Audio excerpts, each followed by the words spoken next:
Yo,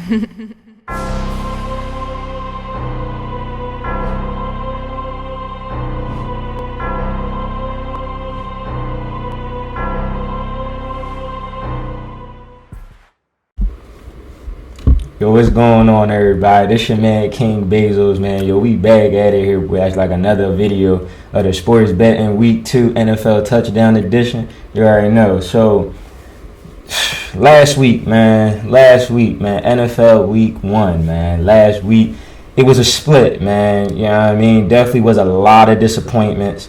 There was people that I went with, man. They just didn't do it. I don't know why. I just don't know why they didn't do it. But let's definitely go over that.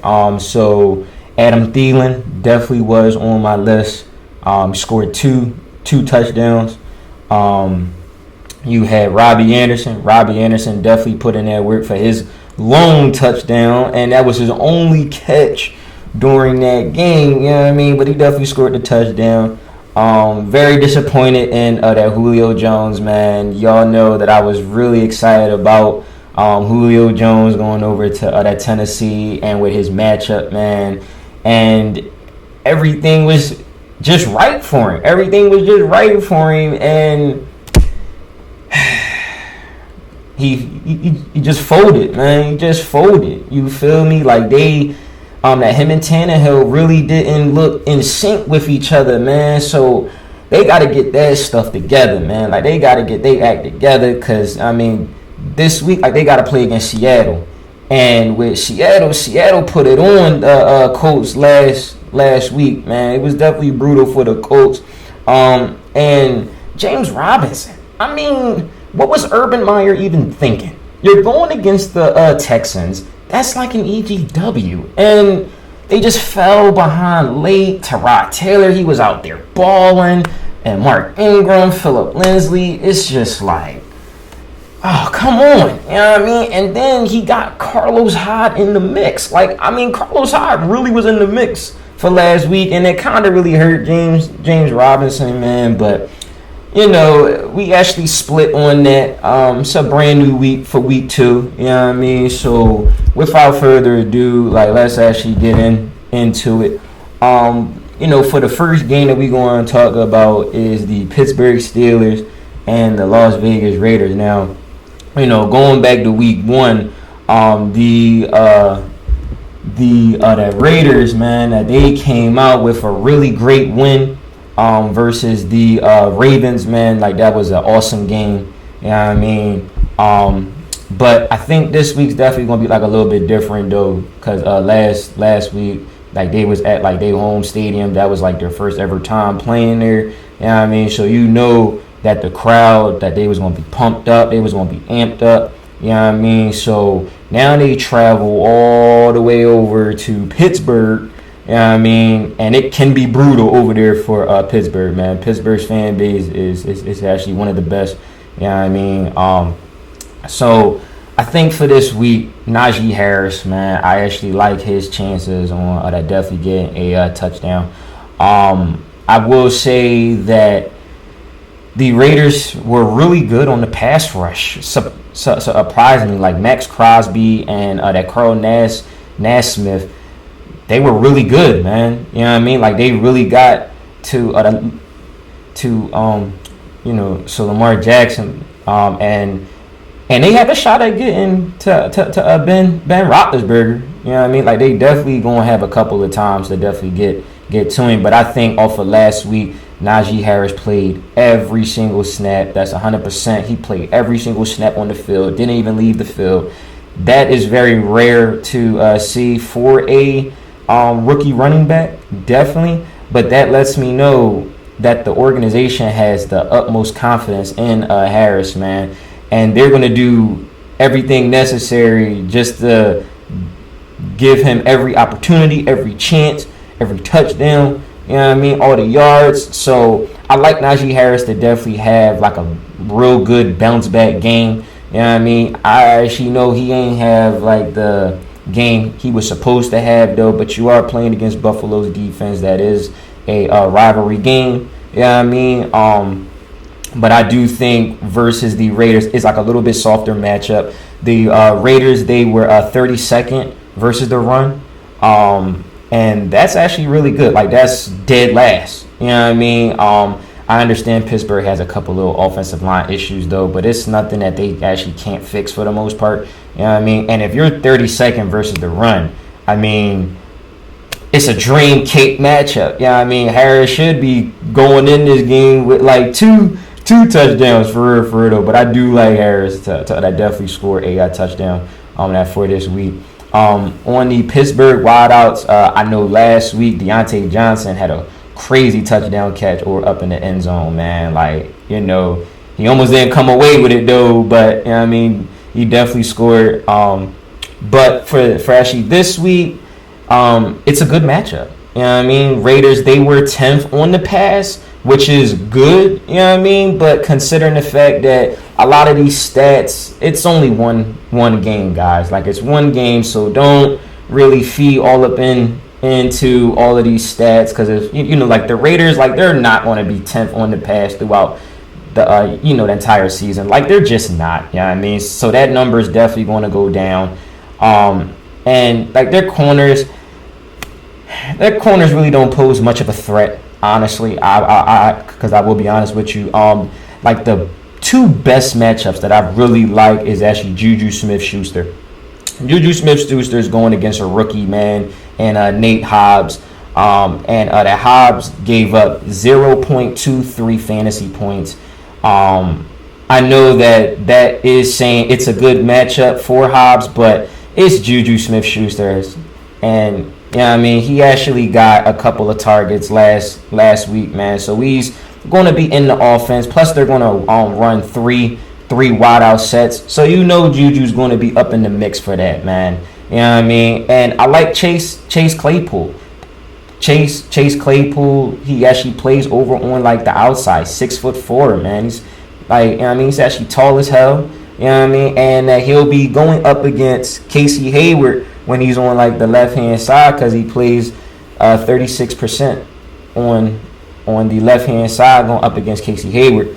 And Casey Hayward's 5'11". You feel me? So that's a major height disadvantage. Casey Hayward gave up 0.229 fantasy points, man. And when Claypool is over on the right side, he's going to see that Trayvon Mullen, man, gave up 0.23 fantasy points. You know what I mean? So, as I said, like, don't feed into that the Raiders' 10th pass defense, man.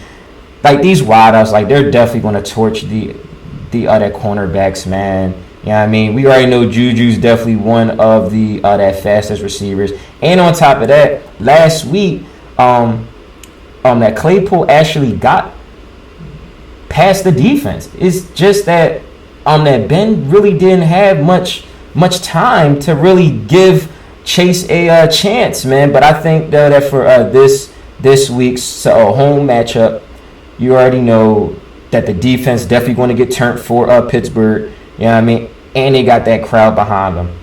Really do think that Chase at Claypool scores, and I'm going against him too, up in both of my fantasy leagues. So I think that's telling me you got to go with Chase Claypool, man. Definitely score a touchdown, because, hey, he's that guy.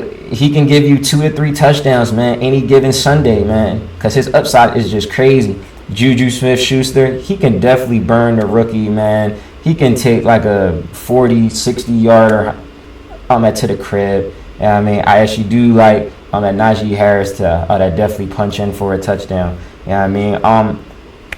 I'm not looking at nobody on the Raiders. I'm sorry. Like, I mean, my man's Darren Waller put in that work, man, last Monday, man. Put in that work and 19 targets, man. Like, and a touchdown. You already know that Derek Carr is going to feature him, and he's going to look for him every single week. You know what I mean? But I think that Pittsburgh has a really good defense. They got really good safeties over there. They're not going to be able to stop Darren Waller, but I think that they're going to be able to contain him.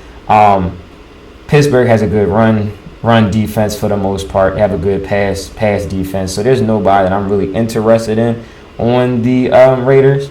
You know what I mean? So on the next game, man, we're going to talk about the Cincinnati Bengals versus the Chicago Bears. Now, last week, Bengals really put in that work, man. T Higgins and the Jamar Chase, man, like they really put in some work. And also Joe Mixon, man, on that Mixon had over 30 touches up in that game. So he's the clear workhorse, man. Like regardless of any matchup, he is definitely like the clear workhorse.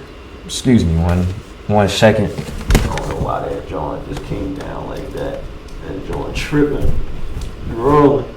You feel me? Draw. But so let's talk about the Bears, man. For the Bears, you already know David Montgomery, man. I like his chances definitely. Last week versus the Rams, man, he really put in serious work on the Rams, man. Like, I mean, Aaron Donald had a hard time tackling, man. He just looked shifty. He was just powerful. He was just good, man. You know what I mean?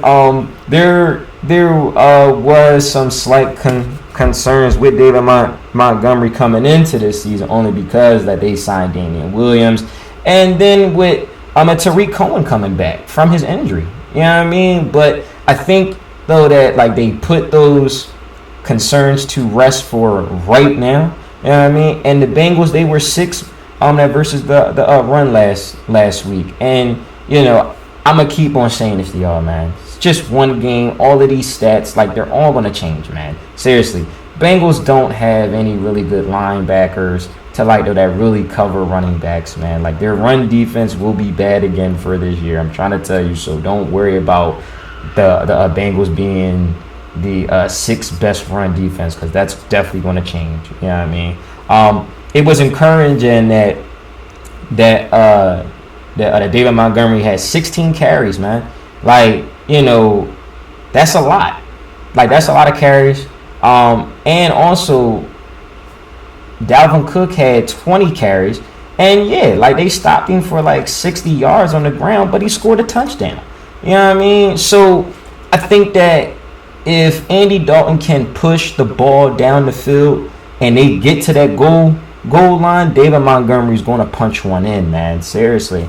Allen Robinson, I actually love Allen Robinson's matchup. He has a terrific matchup. We already knew last week Allen Robinson, he was actually going up against Jalen Ramsey and that Rams defense. The Rams defense, like they're one of the best pass defenses and in like the league. So you really have to temper expectations for Allen Robinson anyway, though. Jalen Ramsey is actually one of the best corners in the entire league. You know what I mean? But though that this week, it's a really great matchup.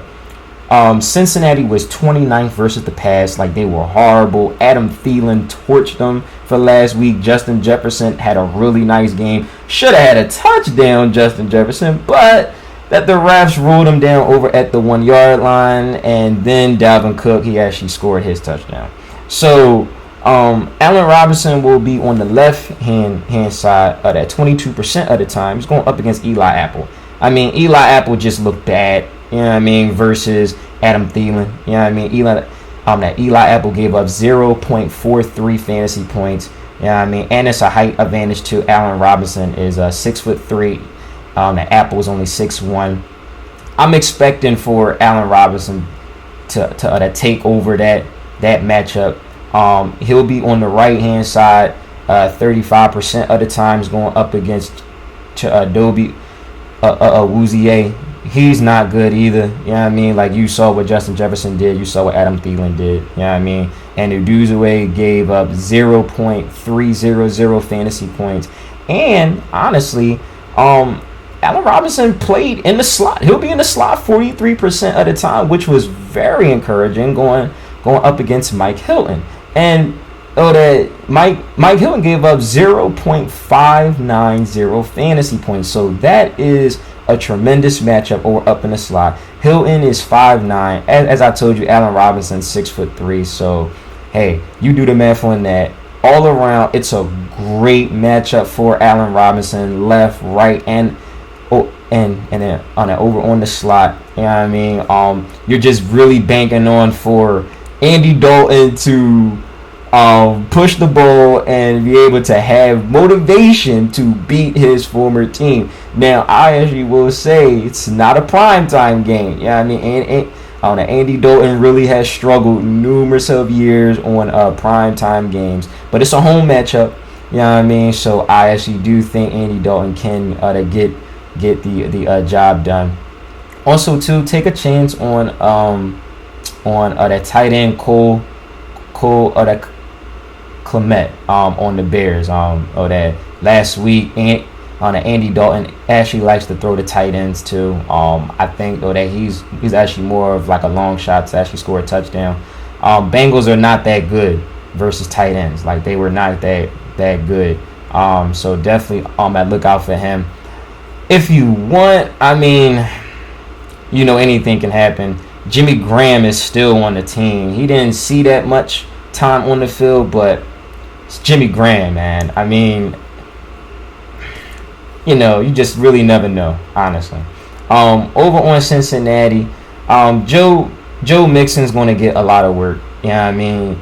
Even if Mixon's over at the goal line, like they're going to target Mixon. You know what I mean?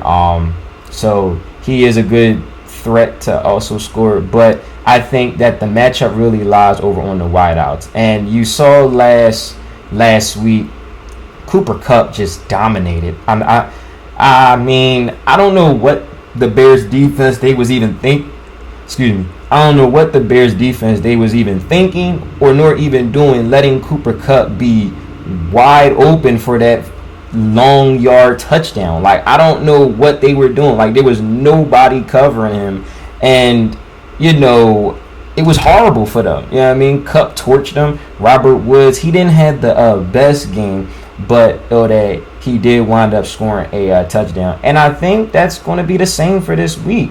Jamar Chase will be on the left-hand side 55% of the times going up against Jalen Johnson. Jalen Johnson gave up 0.64 fantasy points. And you saw last week Jamar Chase burnt that Vikings defense for a touchdown. He was actually really good last week. Definitely surprised me. You know what I mean? And T. Higgins, who was always solid, he'll be on the right-hand side 46% of the times. Going to see that rookie, he ain't really much of a rookie though, but he been in the league for a minute though, but he really hasn't had any playing time. And he's going up against that Kendall Victor. He gave up 0.120 fantasy points. And last week he was targeted against, and he got killed. And if T. Higgins is actually over on that side, or if Jamar Chase plays over on that side, like they're gonna attack him. Like just keep on attacking him, man, because he is the weakest link over there, man, other than Jalen Johnson. You know what I mean? So that the Bengals, like, they're gonna see that, like they're gonna definitely put both of their guys on the outside to definitely beat him. But I think that the best matchup is Tyler Boyd. Tyler Boyd is actually playing against Marquise Christian. That is a safety. He's a safety playing cornerback. Like that doesn't bode well at all. And you saw with last week. And that Christian gave up 1.210 fantasy points. 1.210 fantasy points. I mean, this is a automatic, excellent, fantastic, terrific matchup for Tyler Boyd. Tyler Boyd didn't have the best game last week, and yes, up in this offense, Boyd will be the forgotten man over in this offense. And I understand that Boyd doesn't score touchdowns. You know what I mean? He ain't much of a touchdown maker, but with those yards, we have seen Tyler Boyd take a 40-50 yard catch to the house, man. And I think that Burrow does like targeting Tyler Boyd. And I really do think that this is a really great matchup for Tyler Boyd, man. So I like Tyler Boyd to definitely score for this week. The next game that we're going to talk about, which I don't want to talk too much about, honestly, is the Texans and the Browns, man. I mean, for some reason, and Odell Beckham Jr., he is going to be out, man. You know what I mean? He didn't have any setbacks. He doesn't have any issues. It's that the Browns rolled him out already. So you're going to go with Donovan Peoples-Jones, Jarvis Landry, and I think Rashad Higgins. You know what I mean? But, you know, Jarvis Landry has a tough matchup versus that Desmond King over up in the slot. I mean, Vernon Hargreaves is probably going to see either at Donovan Peoples-Jones or Rashad Higgins. I mean, you could take a shot on those guys. You know what I mean? But it's really going to be Nick Chubb and also Kareem Hunt. Personally, to take a shot, I would take a shot on at Kareem Hunt. Just because Kareem Hunt catches the ball, they also can line him up even as a wideout. And we seen what Kareem Hunt did last week, man. Like, I mean, when he gets time on the field, he's an automatic start. Definitely an automatic start. So I like at Kareem Hunt. Do I like Chubb to score? Yeah, I like Chubb to score. You know what I mean? But I'm gonna go with at Kareem Hunt.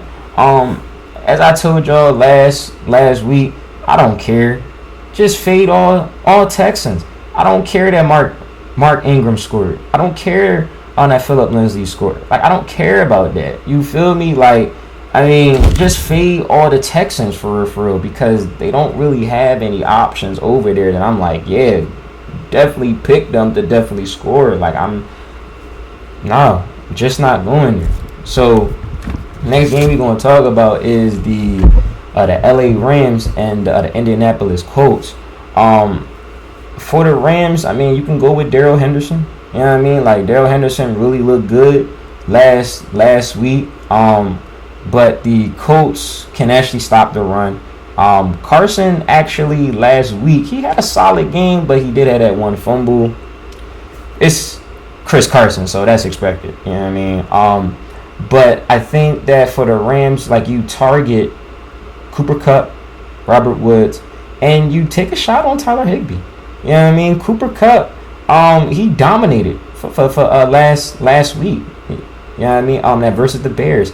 And it's a tough matchup, honestly. Like, it's a tough matchup versus Kenny Moore. Now, I do understand that Kenny Moore gave up 0.550 fantasy points, but considering the fact that the Seahawks didn't use Tyler Lockett over up in the slot, that they had Dwayne Eskridge over there, I think like the numbers are definitely kind of skewed for that. For because I really think if you put Tyler Lockett in the slot, he would burn Kenny Moore. Personally speaking, Tyler Lockett is definitely one of the fastest wideouts.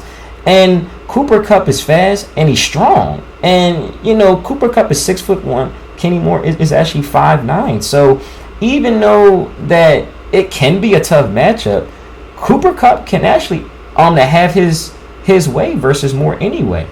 I like Robert Woods for this week. Robert Woods is going to be the forgotten man over up in this offense, only because I think Matthew Stafford and Cooper Kupp really have a solid connection. And on top of that, that Stafford always likes to throw to the tight ends, hence that Tyler Higbee. But Robert Woods will be on the right side 35% of the time. He's going to see Rokia Sin. And yeah, it's a tough matchup. 0.070 fantasy points. That's a tough matchup. You know what I mean? But I still think Robert Woods is definitely one of the best wideouts. He can definitely get the Rokia Sin. I mean, I actually really do believe so. And on top of that, like, what Stafford really likes to do. He likes to air it out. You know what I mean? So Kupp and Woods can actually really do damage. And on top of that, Robert Woods also goes up into the slot 59% of the time. So that's encouraging to also see Robert Woods also go up in the slot too, along with that Cooper Kupp. You feel me? So I think that both of those guys really can do damage for this week. I like Robert Woods to actually score a touchdown for this week. I actually do. You know what I mean? Definitely get that back on track. You know what I mean? And on top of that, he had four targets. I know that's not much, you know what I mean, for Robert Woods though. But I think for this week, you can see about a good 6-7 targets. You know what I mean? Cooper Kupp's going to get his targets. You know what I mean? He had 10 targets last week. He was dominant. You know what I mean? So I would expect for him to get 10 targets again for this week. I actually would expect it. You know what I mean? Take a shot on Tyler Higbee.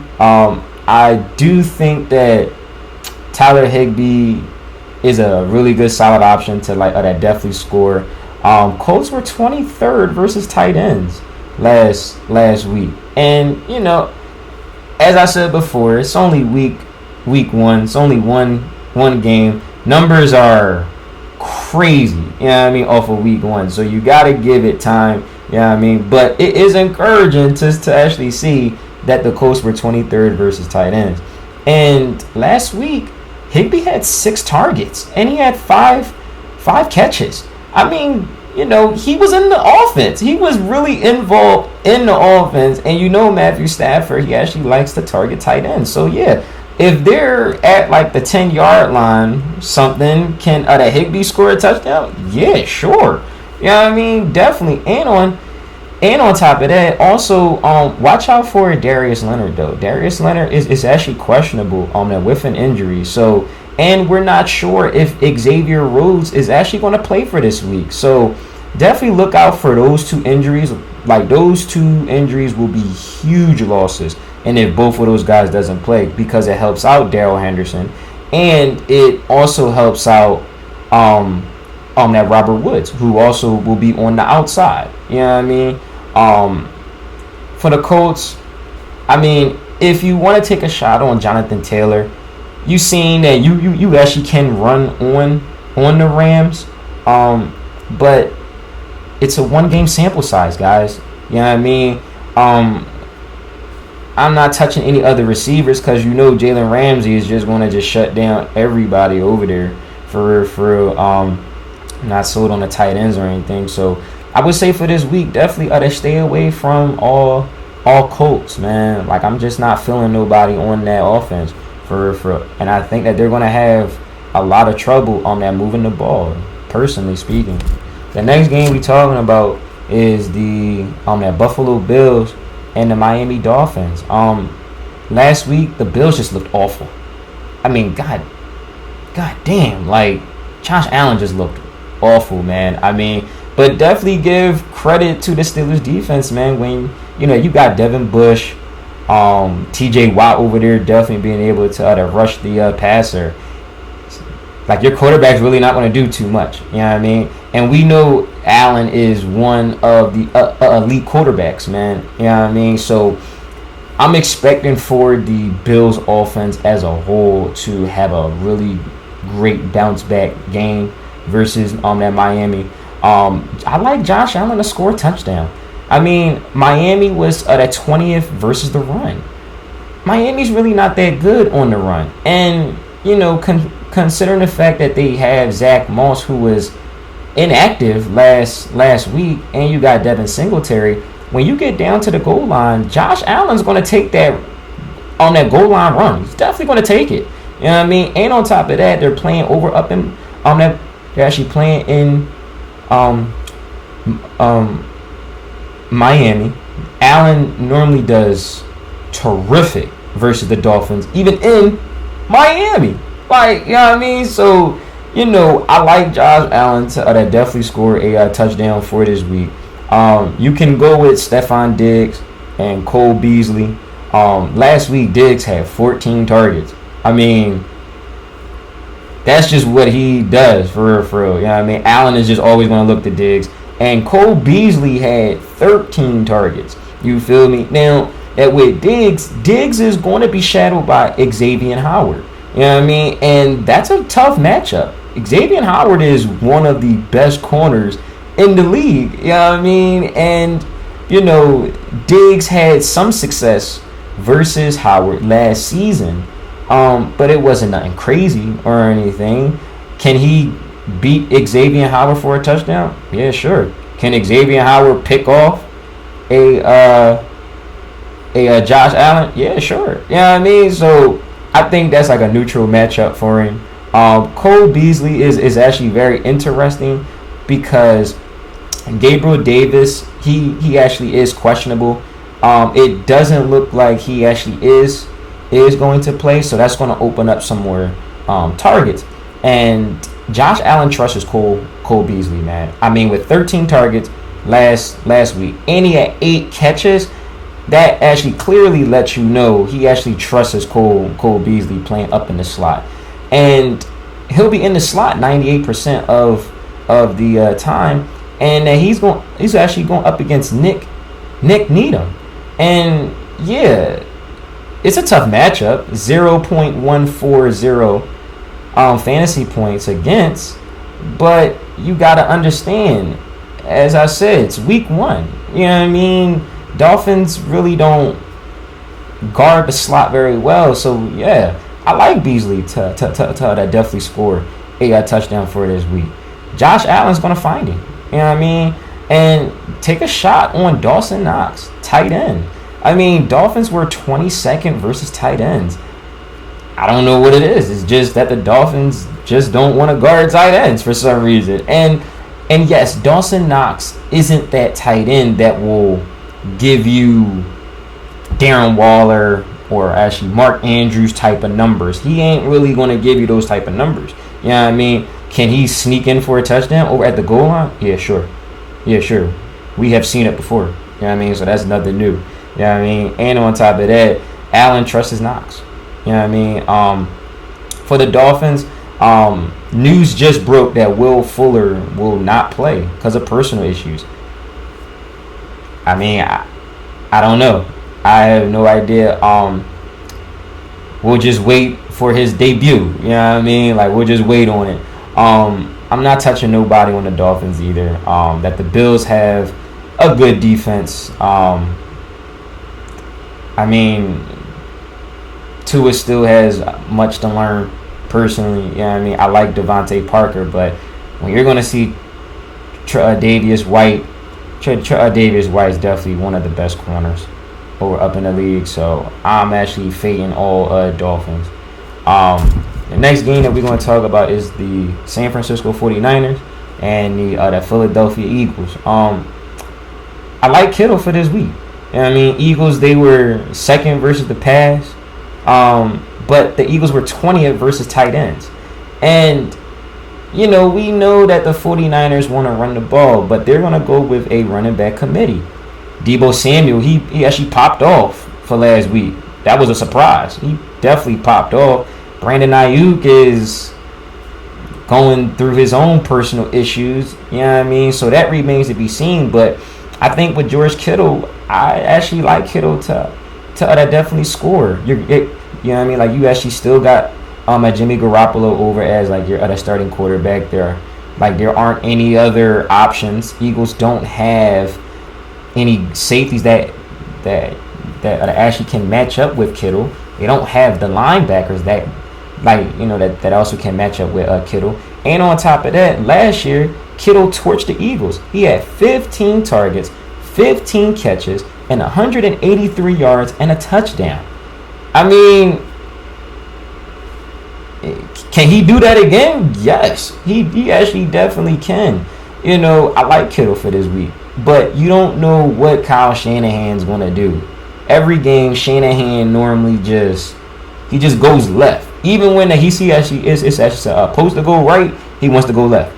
I just don't understand it, but I do believe that when the 49ers get over to the red zone, that they're going to look at Kittle. Like, they're going to target Kittle up in the red zone. And I think that, you know, like, in order to beat the Eagles, you're going to have to throw the ball on them. It really ain't so much running the ball, personally. On the flip side for the Eagles, I like Miles Sanders for this week. There are a bunch load of injuries on the 49ers. And news broke yesterday, I believe their linebacker Dre Greenlaw, I believe I have his name right. He actually is out for like the next 6 to 8 weeks with an injury. So that hurts their linebacking core. I think Arik Armstead, he didn't practice. D Ford, he was limited in practice though, but he'll probably play. 49ers are a good pass rushing team, but they are not a good run stopping team. They were 17th versus the run, and they were dead last, 32nd versus running backs. And Miles Sanders had a solid game. He actually carried the ball 15 times, and he got 5 pass targets, and he caught the ball 4 times. So that lets you know that, yeah, Jalen Hurts is definitely looking at Miles Sanders. You know what I mean? He's definitely going to be targeting Miles Sanders, even on that pass rush. And, you know, Miles Sanders has really great big play upside. You know what I mean? All it takes is just one catch for him. They get down to the goal line, and if Jalen Hurts doesn't do what Jalen Hurts does, and that's rush it in, Miles Sanders can definitely get a touchdown for this week. So I actually definitely do like Miles Sanders. And that's going to be a good game. 49ers and the Eagles, I think that's going to be a really good game, man. You know, seriously. Next game we're going to talk about is the Denver Broncos and the Jacksonville Jaguars. I mean, I'm not expecting much up in this game, honestly. But I like Noah Fant for this week.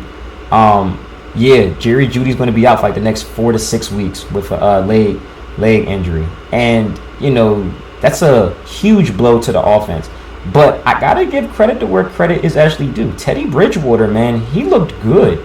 Like, I mean, he looked really good, you know, versus the Giants. And the Giants have an alright defense. It's not the greatest. It's not the best. But, you know, it's okay. You know what I mean? But the Jags, they were 21st versus the pass. So that lets you know Jaguars are not going to be good versus the pass for this season.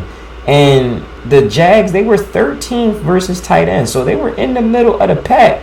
Now, I do know they had Miles Jack over there over in Jacksonville. He's actually like a really good linebacker. But last week, Noah Fant was on point last week.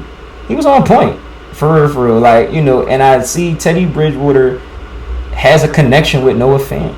You know what I mean? Another guy that I do like, but to temper expectations for, is that Courtland Sutton. Courtland Sutton, he's still working back from his injury. And as I said before, now since Jerry Jeudy's out now, a lot of the attention's going to go to that Courtland Sutton now. Courtland Sutton is a former that Pro Bowl wideout. You know what I mean? So he actually has a good chance to do damage and to score a touchdown when he's on the left-hand side. 55% of the time is going to see that CJ Henderson. Now, yeah, I'm going to keep saying it. Week 1, it's only one game. You know what I mean? Stats are all over the place. You know what I mean? So the Henderson gave up 0.190 fantasy points. I think if Courtland Sutton's definitely healthy, he can definitely get to CJ Henderson. Jags were 16th versus wideouts. Like, they're average. You know what I mean? And I think Teddy Bridgewater is going to put numbers on the scoreboard.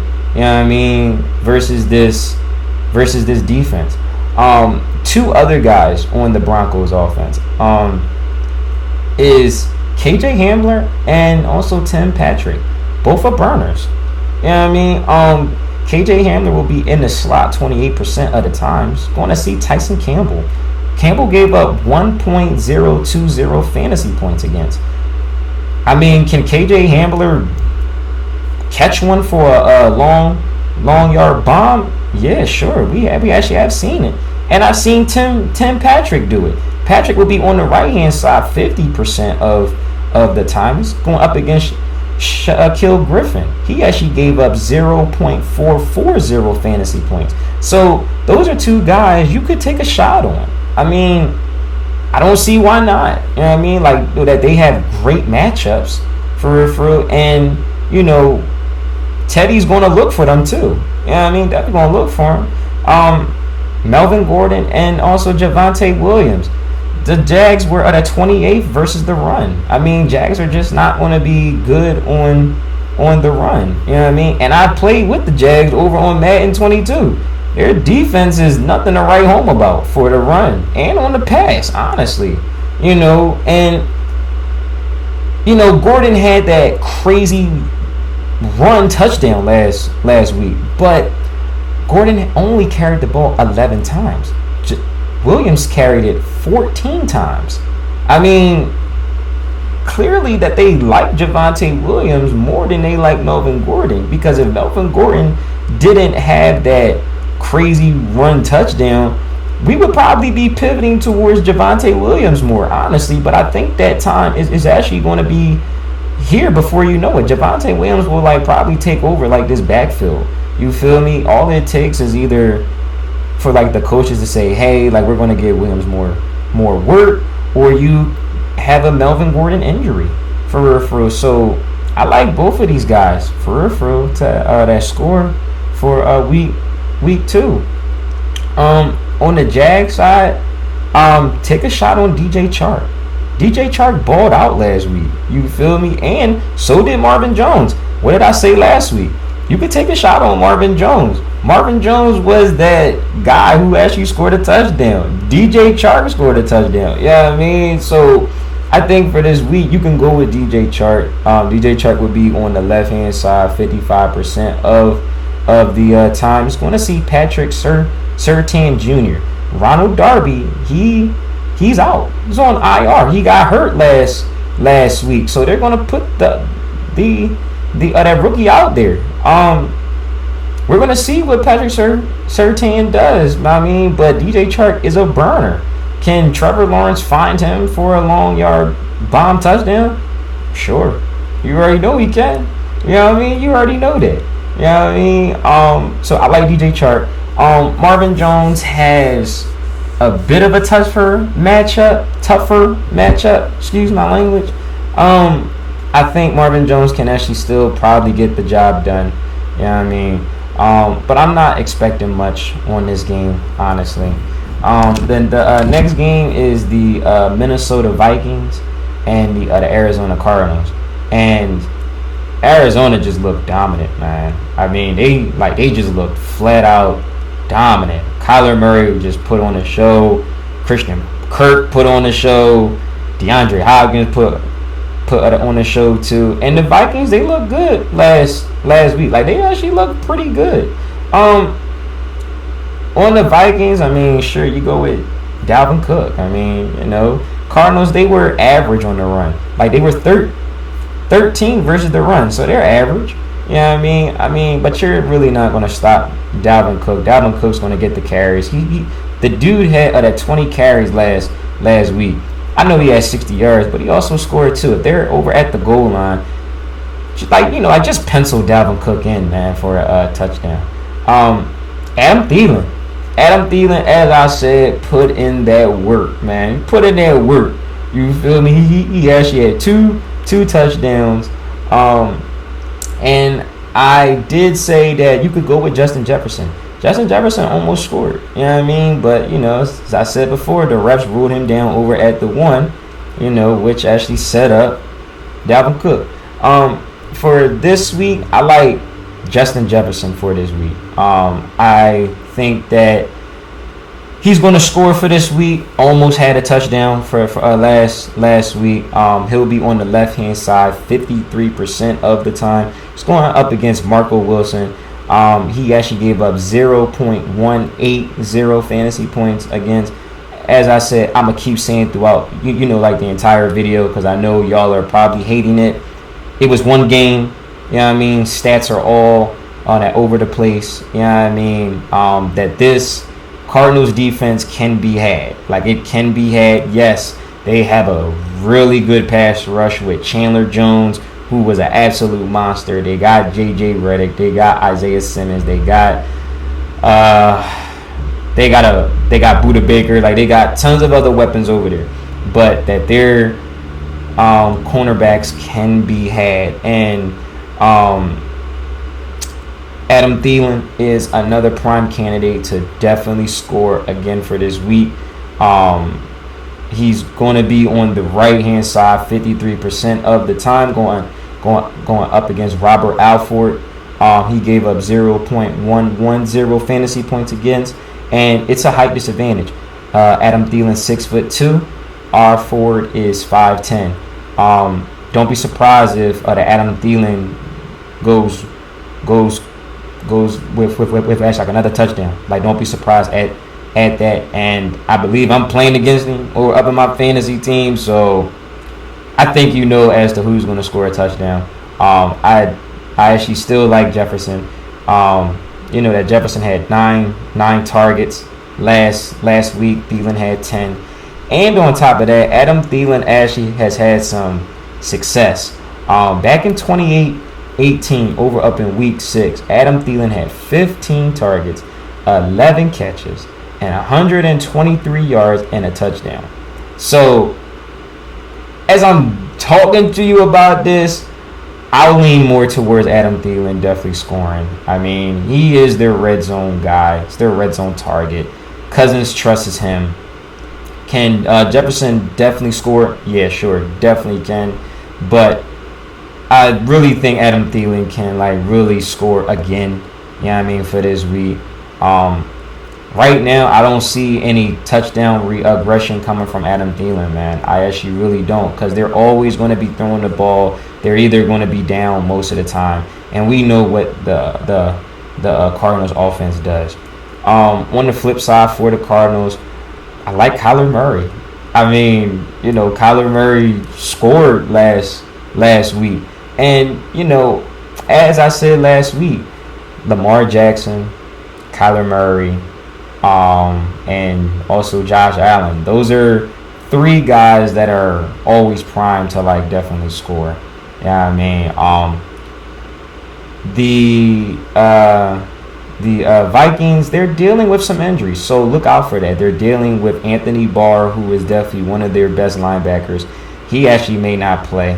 That Everson Griffin, he's one of their best pass rushers. He actually didn't practice for this week. He actually may not play. And there was another linebacker who was also good. He may not play either. So watch out for that, because if those 3 guys don't play, you can pencil in Kyler Murray to definitely score a touchdown again for this week.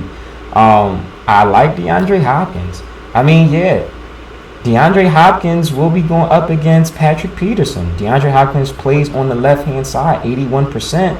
And the Hopkins and Peterson, they're the same height, 6'1".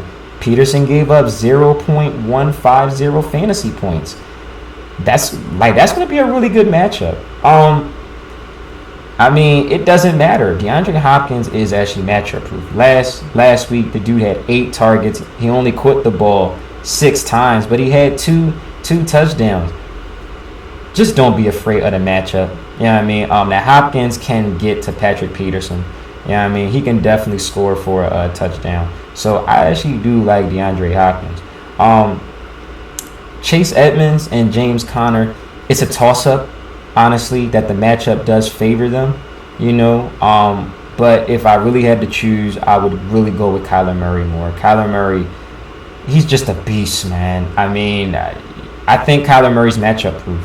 I really believe Kyler Murray is actually matchup proof because he has the arm, he has the legs, and you know he's accurate. You know what I mean? So I really do favor Kyler Murray over Conner and on Edmonds. The next game is the Atlanta Falcons and the Tampa Bay Buccaneers. Last week for the Bucks, Mike Evans, man. Mike Evans, he wet the bed last week.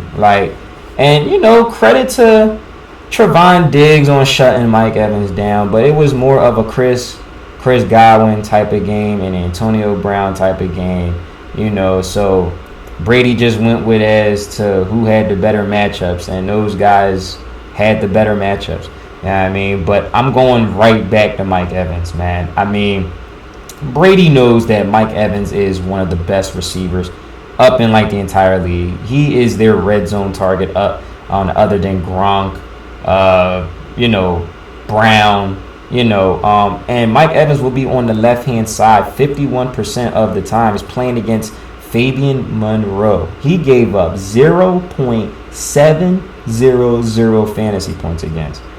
Mike Evans is 6'5". Fabian is actually 6'1". I think this is a smash spot for Mike Evans to bounce back. And the Falcons were 17 versus the pass. I mean, Mike Evans, he had 6 targets last week. Even though he only caught the ball 3 times, he had 6 targets. So that lets you know Brady looks his way. You know what I mean? And honestly, I would go out on a limb to say that Mike Evans can score 2 touchdowns. He actually has that upside to score 2 touchdowns on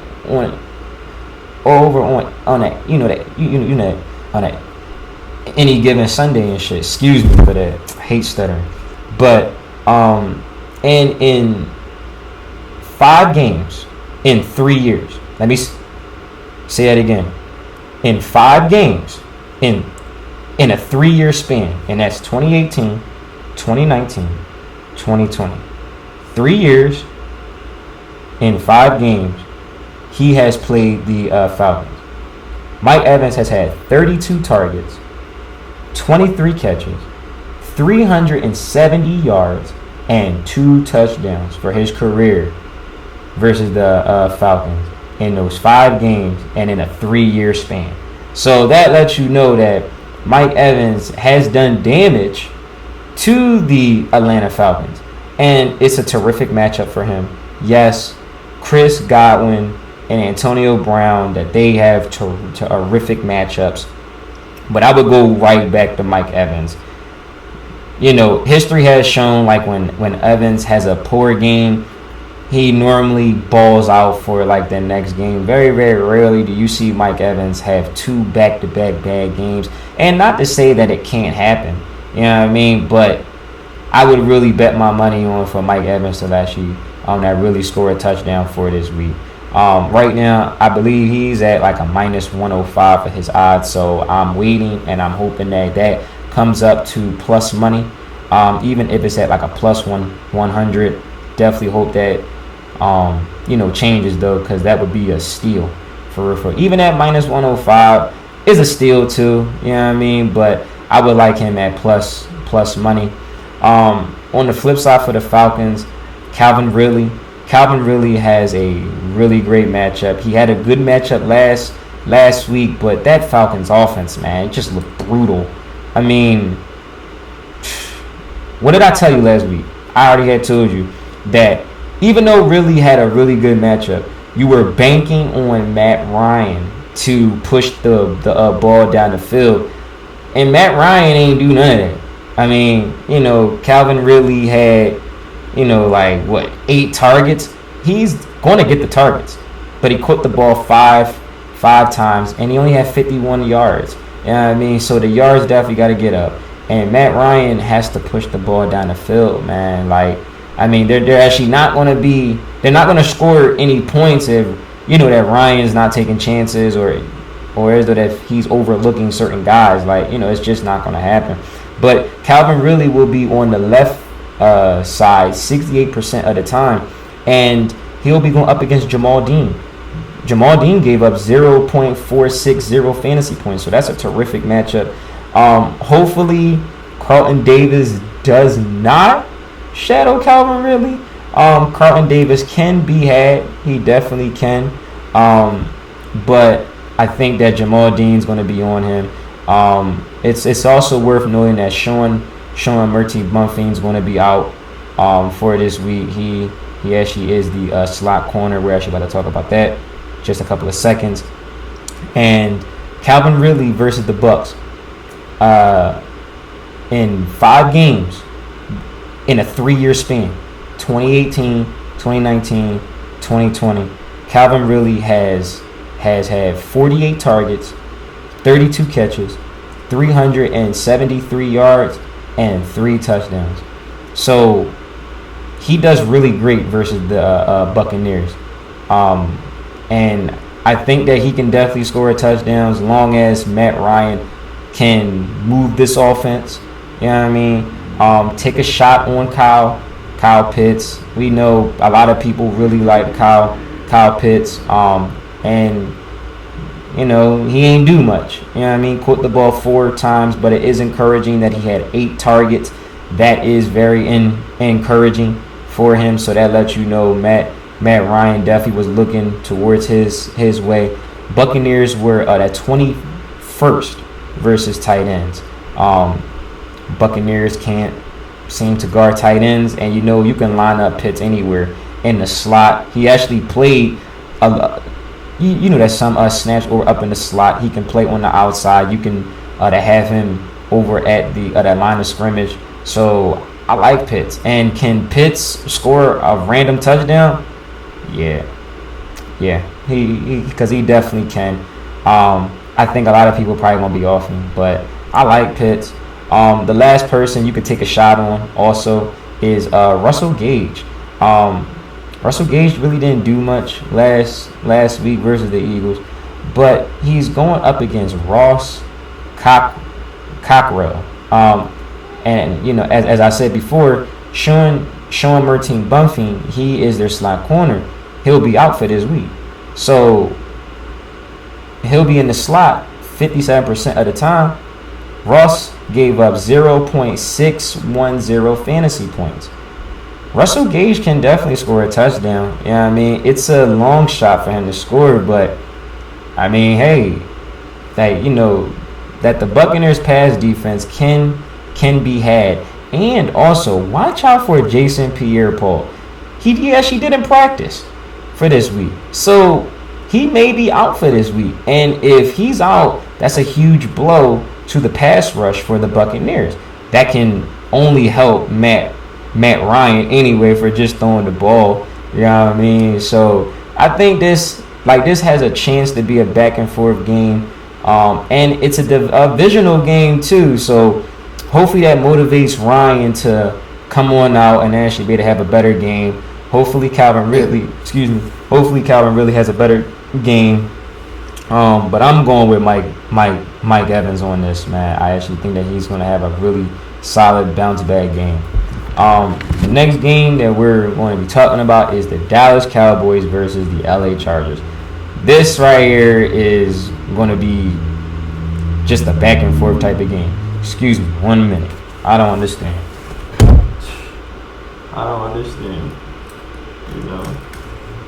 These jaws just keep on messing up.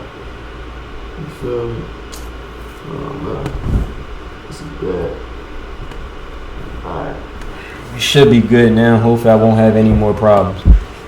This is going to be a back and forth game between Dallas and the LA. Two bad defenses, honestly. So you're expecting a lot of runs, a lot of passes everywhere, and it's going to be a crazy game, I actually believe. Starting with Dallas, I like Zeke Elliott to that bounce back. Everybody knew, Buccaneers, they were number one versus the run last season, and there wasn't much you actually could do on the run. So to attack Tampa Bay was actually only on the pass. Chargers were 21st versus the run.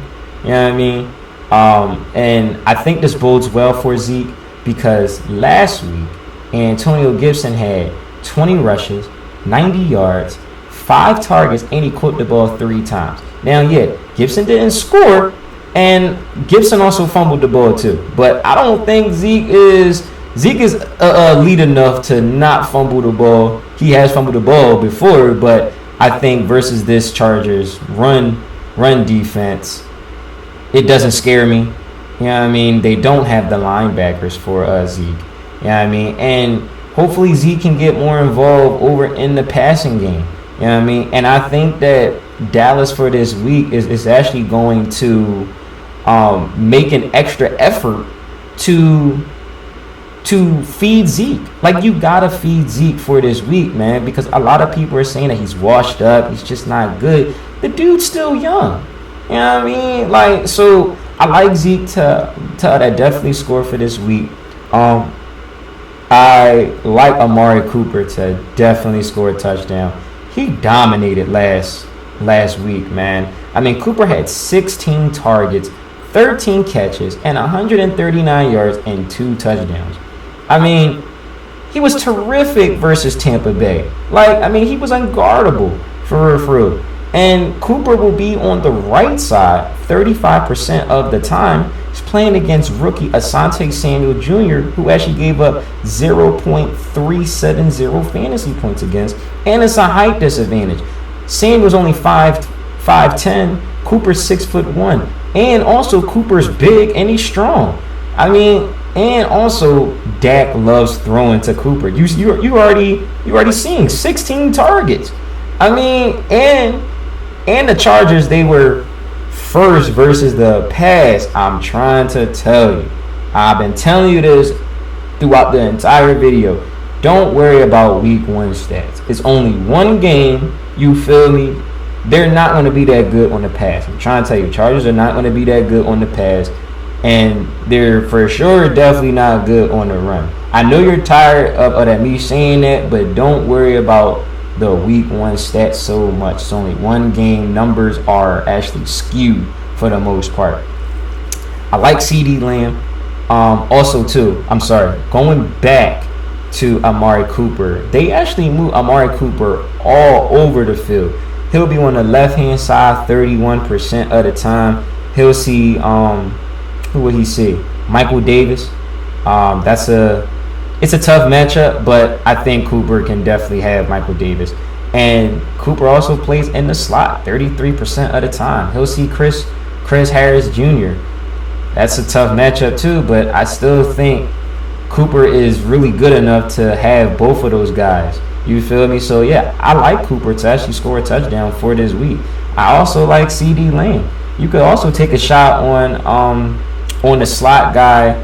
That's Cedric Wilson. He actually may pop off for a touchdown. You just really never know. You feel me? But I like Cooper more than anybody. CD Lamb is a good option. You already know. Though that Dak really likes to throw to him. He had 15 targets for last week. He caught the ball 7 times. Had 104 yards and a touchdown. You feel me? So yeah, that's a prime target. But I think that they're going to feed Zeke for this week. And I do think that Amari Cooper scores a touchdown for this week. On the Chargers, of course, Austin Eckler. I mean, you know, he was okay for last week. Definitely scored a touchdown. It actually was encouraging that they was at the goal line. And versus Washington, he was able to punch one in for a touchdown. So that is very encouraging of that. To see that Eckler get that goal line carry. Cowboys were third versus the run. I mean, don't expect for that to really stay. You feel me? I mean, because the linebackers, Leighton Vander Esch, Jalen Smith, Micah Parsons, like they didn't look good for last week, and especially that Micah Parsons, he didn't look good at all. Like he just looked lost out there. You feel me? Like you're playing against the GOAT. You know what I mean? So it's so many different avenues that the Bucs can actually score from. You're definitely going to get kind of confused. Austin Eckler didn't get targeted in the passing game. I think that changes because that's where he makes his bread and butter, is actually in the passing game. I don't think personally that these linebackers that they have can actually keep up with Austin Eckler, man. He's just too shifty.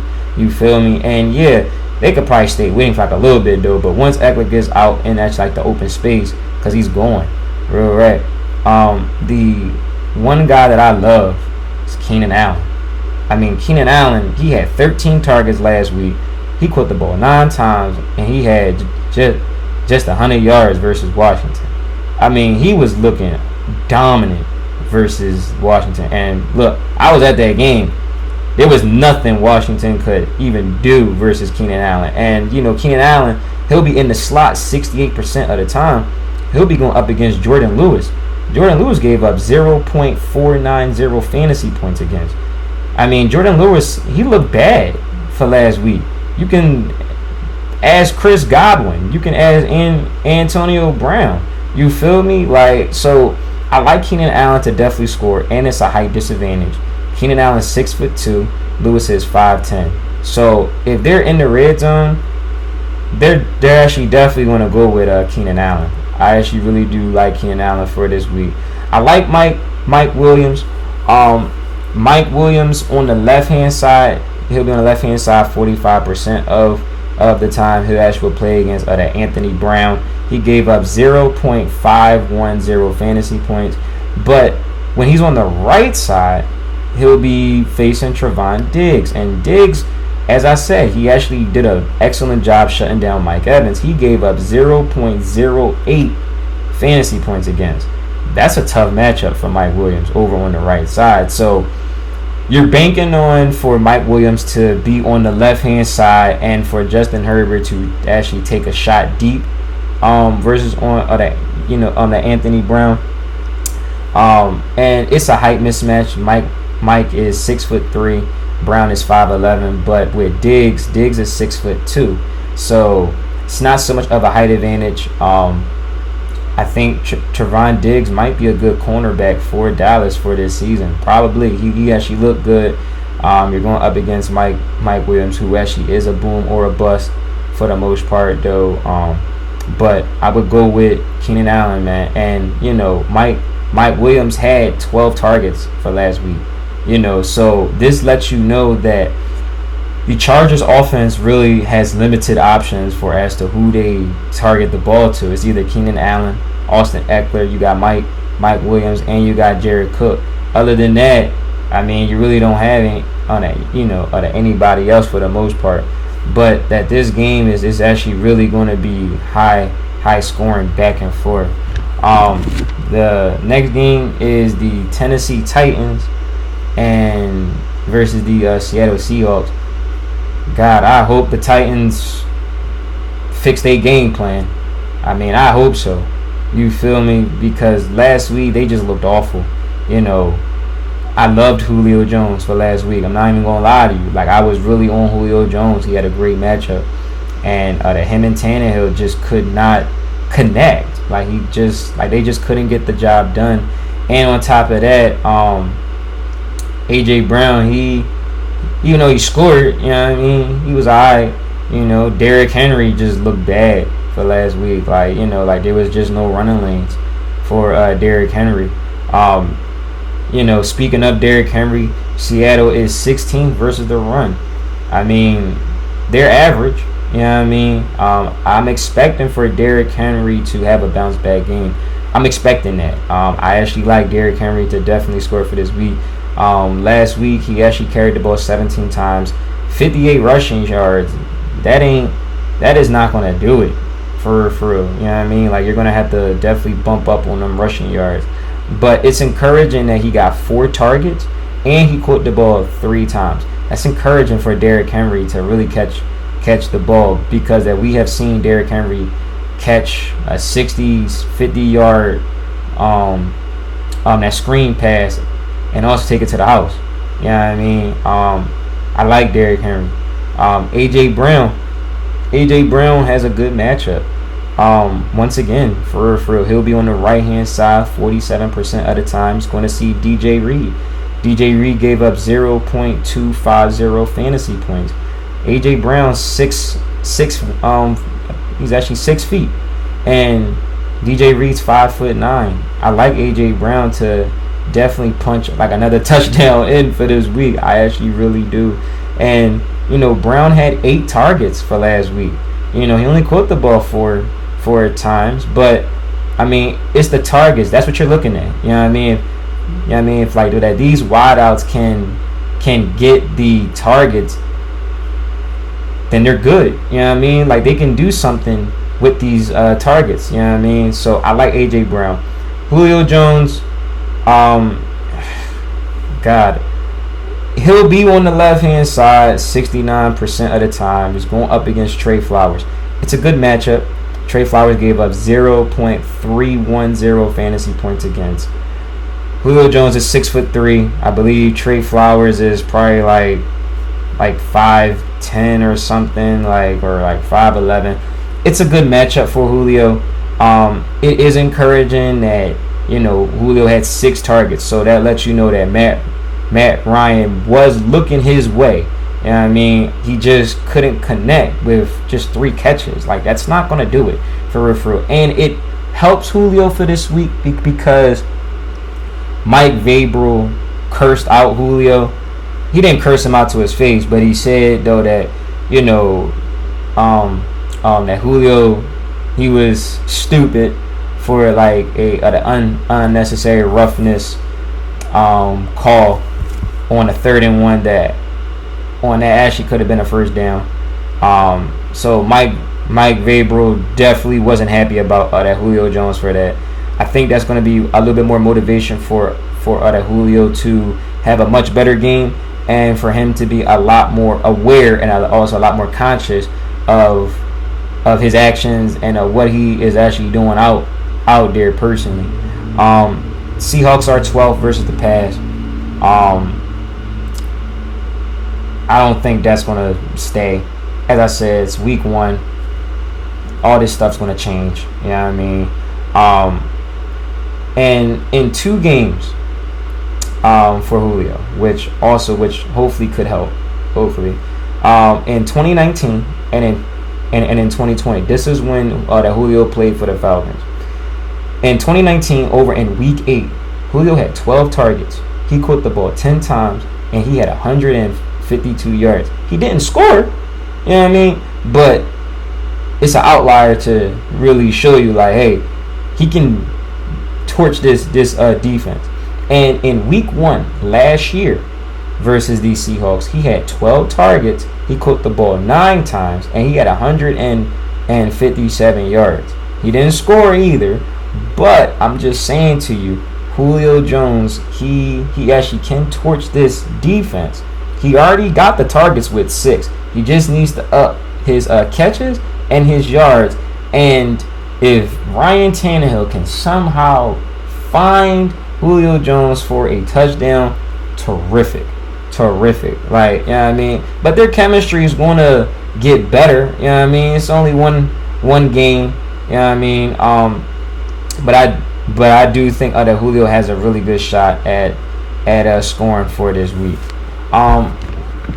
Some receiving notes for this week. Ronald Jones was bad last week. He got benched last week, man, by Bruce Arians because he fumbled.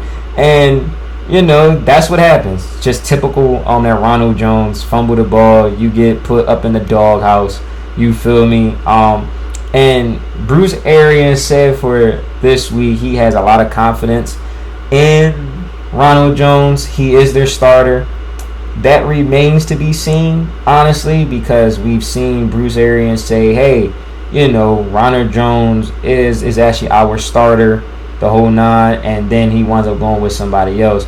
And I think it's also confusing because when Arians gave that confidence to Jones yesterday, Arians said Leonard Fournette, Giovanni Bernard, Ronald Jones, they are all starters. I think that's disencouraging towards Ronald Jones because you gave him confidence and you automatically said he is our starter for this week. And then you're doubling down to say all of my running backs, they're all starters. You know what I mean? And the Falcons, they were 31st versus the run. Like, they were bad. You know what I mean? So I think that this game does favor Ronald Jones. I do like Ronald Jones to definitely score, but considering what Bruce Arians is actually saying, it's a toss-up. Like, it's actually really up in the air because you don't know what he is actually going to do. Ronald Jones could have the next 4 drives. He could take them down the field. And then when you get to the goal line, they take him out to bring in Leonard Fournette, and you got Fournette punching one in. You know, and, you know, like, that's irking because Jones helped you get down there. Why not reward him for a touchdown? I actually still like Jones for a touchdown, but I would temper expectations for that backfield because that backfield is definitely going to be difficult for this entire season to really bank on to really score touchdowns, barring like any injury. DJ Moore versus the Saints. Now this is going to be very interesting because Marshawn Lattimore, he's dealing with a hand injury. I believe that he escaped surgery on that. So I think he was limited in practice, but I don't believe Marshawn Lattimore is going to play for this week. I really don't believe so. And the Saints, they were 7th versus the pass last week. Listen, the Saints defense, man, like, I got to give credit to them. They really put the clamps on Green Bay. Like, they put the clamps on, Devontae Williams, Scantling, Tunyon, Aaron Jones. Like, like they really put in they work. But they're having some injuries with the Marshawn Lattimore. And Marcus Davenport, he's out. Like, you know what I mean? I think he's out. I think he's on IR, I believe. 6 to 8 weeks with an injury. But he's not playing for this week. And that hurts their pass rush. And the Panthers don't have the greatest offensive line because they're dealing with injuries on their offensive line too. But with the Saints having a really good line, and I think that only helps out Sam Darnold though, because maybe he might have just a little bit more time up in the pocket. You know what I mean? You're actually still dealing with Cam Jordan, who is definitely one of the best pass rushers up in the game. But DJ Moore will be on the left side 47% of the time, and he'll see Paulson Adeo. I don't know how to say his name, but yeah, Paulson definitely did a good job last week that versus Green Bay, but he gave up 0.07 fantasy points. But I think DJ Moore can actually get to him. On the right side, DJ Moore will be on the right side 38% of the time. That's a big question mark at, because that's where he would see Marshawn Lattimore.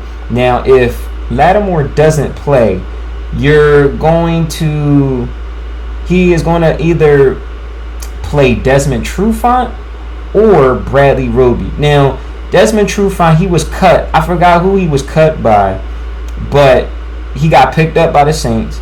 So he hasn't had enough time to know the playbook, be able to know as to where he is supposed to be at. Bradley Roby, he was serving a one game suspension, and that he came in the trade from Houston over to New Orleans. He hasn't had that much time either. So it remains to be seen as to who DJ Moore is going to see on the right-hand side. Now, I think personally, Lattimore isn't playing, but we have to wait up until that the injury report comes out for next week. But I like DJ Moore to definitely score. If you want to throw out Robbie Anderson, sure, you can definitely throw out Robbie Anderson. Robbie Anderson is going to be on the outside. He's going to be on the slot. And the Saints are very, very thin over at corners. And we know Robbie Anderson scored a touchdown last week. He's a burner. You know what I mean? And they're playing over in that Carolina. So I think that he has a good shot too. But I would be more on DJ Moore. Christian McCaffrey, I mean, I don't need to talk about Christian McCaffrey. The dude just does terrific things every week. You feel me? I would take a shot at Devonta Smith. 49ers, they were 25th versus the pass. And it doesn't help that they're very thin, even at cornerback position as well. Now, Jason Verrett, who is one of their best corners, he is out for the year with another ACL injury. He's always out every year for injuries, man. So he can never really flash his true potential because he's always hurt most of the time. Now, they're also dealing with an Emmanuel Mosley, that he's a cornerback for the 49ers. He probably won't play either, but it remains to be seen, and if he is actually going to play. Smith will probably either see Josh Norman, who is just signed to the team, I believe, either in the offseason or probably in preseason, either one, or that he will see at Dante Johnson. If Mosley's out, I think you fire up Smith. I don't think Norman is actually that good enough to like really stop a speedy wideout. Norman is up there in age. I think he's like 32, 33. You know what I mean? But that's not to say Norman won't become competitive. Definitely will become competitive versus AR rookie. And I think it bodes well for Smith. He had 8 targets and he caught the ball 6 times, 71 yards and a touchdown. So that lets you know Jalen Hurts definitely looks his way. Yeah, I know Jalen Reagor scored last week. Definitely got his touches too. But I think that Devonta Smith can get to this defense. As I said before, even with Miles Sanders, 49ers are dealing with injuries on their defensive line and their linebackers. So look out for the injury report for the 49ers, because I think if certain players are not playing, I think that's actually going to bode well for the Eagles offense.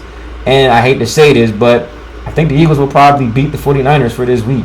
You know what I mean? I think that the 49ers have a lot of injuries. Like, they're dealing with a lot of injuries. Philly really doesn't have any injuries for the most part. I think Philly can actually win this game. So I like Sanders, and I also like Devonta Smith to definitely score a touchdown.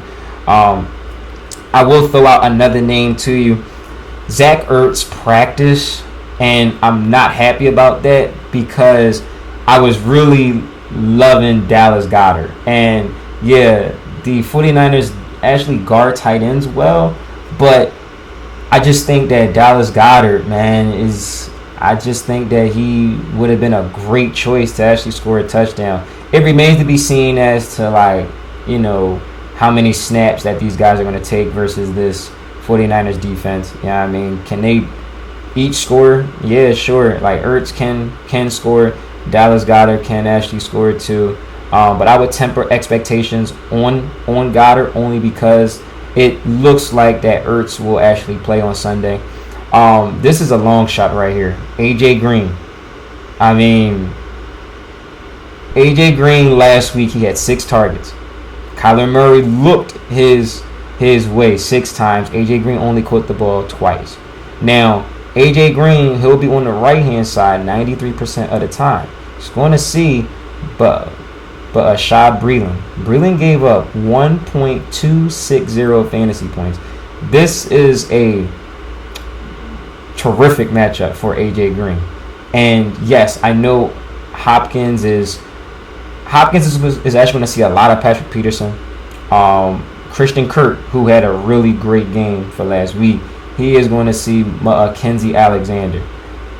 If you want to take a shot on AJ Green, he actually could be a good bet to score a touchdown. Now, I mean, hey, Vikings were 10th versus the pass. I'm going to say it again. It's only one game. Stats are going to change. You know what I mean? Like, don't worry about a lot of these stats. You feel me? But if you're feeling yourself, take a shot on AJ Green. Maybe AJ Green can actually show he actually still has something left in the tank. You know what I mean? I'm not sold on AJ Green personally. You feel me? But he is somebody that I had to talk about, that I had to mention because he is in a really great matchup, and also considering the fact that Vikings are dealing with their own injuries, it actually could help AJ Green. Take a shot on Jacoby Myers, man, versus the Jets. Jets were 19th versus the pass. The Jets don't have anybody on defense that can, you know, guard anybody over up in the secondary. Last week, Myers had 9 targets, caught the ball six times. Like, this really lets you know that Mac Jones favors Myers, man. Definitely favors Myers. And, you know, Myers is still looking for his touchdown. I will say that almost every week until he scores like his first touchdown. Myers is actually looking for his first ever touchdown catch. You know what I mean? Can he get it versus the Jets? Yes. He will be in the slot 83% of the time. He's going up against a rookie, and in that Michael Carter second, he gave up 0.240 fantasy points against. This is a rookie. I mean, Myers is 6'2". Carter is actually 5'10". You're actually really banking on for actually Mac Jones to really push the ball, being able to move this offense. I think that he can. The Jets defense, like, they're nothing to write home about. You feel me? And you could kind of say they're playing close to home because they're playing in Jersey.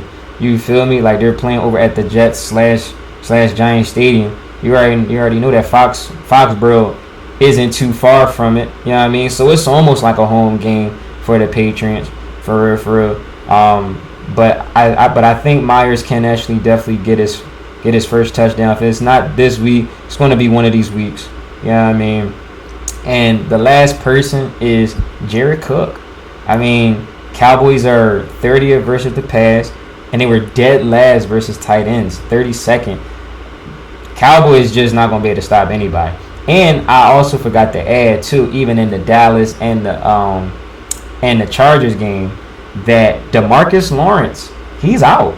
He ain't playing, and that hurts the pass rush for Dallas, and that bodes well for Justin Herbert. Cook had eight targets last week. He caught the ball 5 times.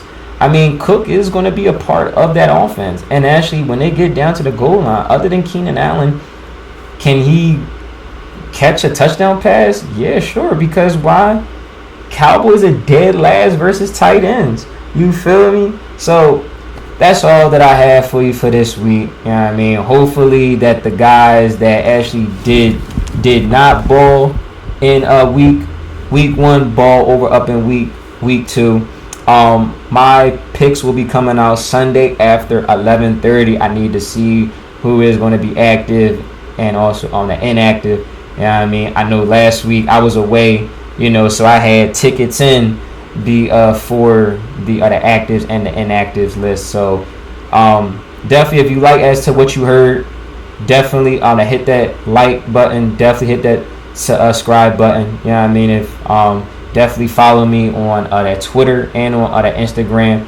Both of those is actually King Bezos, KIING BEZOOS. You know what I mean? Definitely be able to follow me that for news, notes, and then also that for my picks. Definitely also comment on the video if you like it. Definitely hit that like button. Definitely hit that subscribe button.